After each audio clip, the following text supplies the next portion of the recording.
get your mind together, then come on across to me. Coming up, we're going to tell you about Oktoberfest, Shrewsbury Street Oktoberfest. That's coming up on 10-10-10. Right now, though, on The Experience, we're very pleased to be able to spend some time with Robert Johnson, who is the new president of Becker College. Thank you so much for coming in tonight. Well, thank you for inviting me. Let's talk a little bit about what it's like when you first get that phone call that you're being considered to be the next president of Becker College.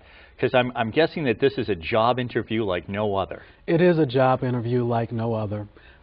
It took about 7 or 8 months for the entire process to come about. When I received that first phone call, I was like, wow, is this really happening?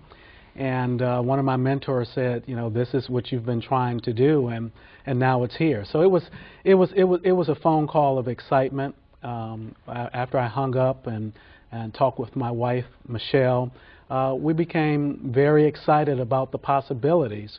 But you know, you always want to be cautiously optimistic, because at that point, all you've gotten is a phone call. Right. But now, what did you know about Becker College before you really started to look into it? Before I started to look into Becker College, I really didn't know much about it at all. In fact, I had never heard of Becker College.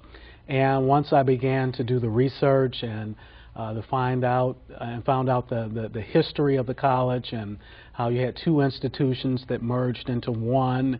And if you look at the collective history, that the original charter of Leicester Academy was in fact signed by John Hancock and Samuel Adams back in 1784. You start saying, wow, this has over a 200-year tradition. This is probably a big deal.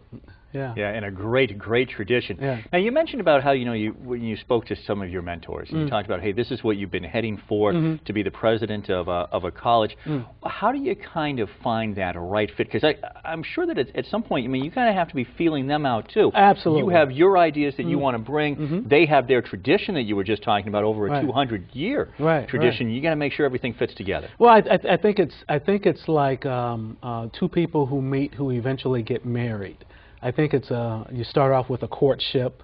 You know, the college gets to know you. You get to know more about the college and the people and what have you.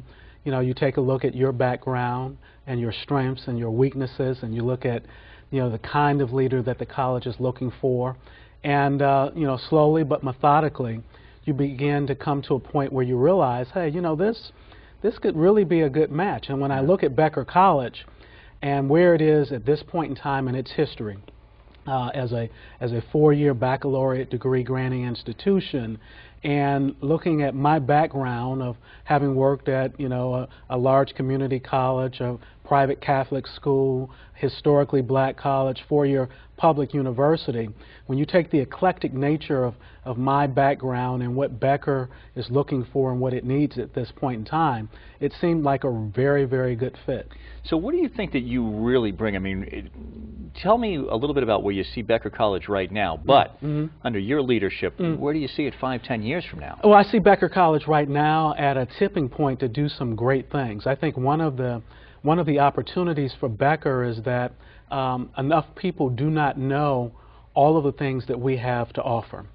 So as I go forward, what I'd like to do is to set a vision about how do we educate young people to become global citizens.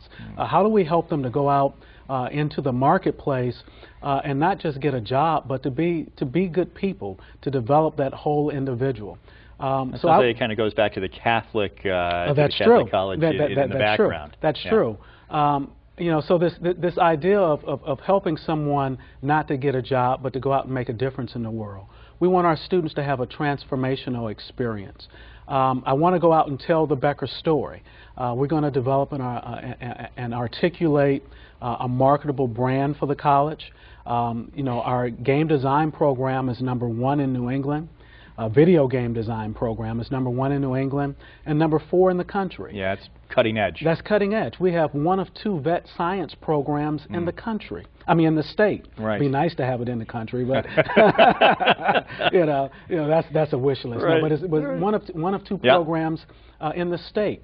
Our nurses Our nursing program, the last cohort of students who just graduated had a 96% pass rate on the NCLEX exam. Now, of course, we have 2 or 3 more students who still have to take the test, but that's a big deal. I mean, now that seems very diverse to me. We got video games, we've got we've got the nurses. Is it too diverse though? I mean, is that do you need to specialize more or be known for just one thing, or it's good to have this broader scope? I think when you look at, you know, according to the Department of Labor, in 2010, most of the top 10 jobs didn't exist in 2004.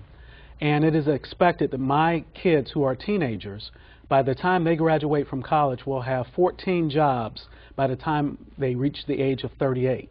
So I think diversity is good. And that's why it's important, from my perspective, to really educate young people to become global citizens and lifelong learners. Yeah, really a changing world. That's right. And we've of course been going through this recession the last couple of years. Now you talked about the fact that Becker College calls and it's like, great, okay, now I got to find out who Becker College is. Is that something that you want to change as well? Should people all across the country, the moment that Becker is said, go, oh yeah, you know, the video game design school, or I've heard of Becker? Well, I'd like at the very least that people can say I've heard of Becker, and for us to be noted for several of the academic program offerings that we have. Which ones we will actually take out there and try and brand and market on a broader regional or national basis, that remains to be seen. What's the first thing that you did when you arrived at the campus? Because it seems as if, you know, you have to kind of ramp up, and but if you don't hit the ground running, if you don't make some changes right away, it seems as if it gets harder to make those changes. Well, the first thing I did when I arrived on campus was to get to know people. I've spent a lot of time going around and just talking to people. I've spent a great deal of time going external to the college, meeting with community leaders to find out what their perceptions are of Becker and how we can partner and collaborate, which is one of my visions for the college, is to make sure that here in the Worcester community and central Massachusetts, that Becker is seen as a good community partner, a collaborator, and a good community citizen. There's a lot of colleges and universities right here in central Massachusetts. I want to ask how that kind of helps Becker in his mission, how it might be that, you know, do you get lost in the shuffle sometimes, and we'll pick up the conversation on that note straight ahead right here on the Hank Stolz Experience.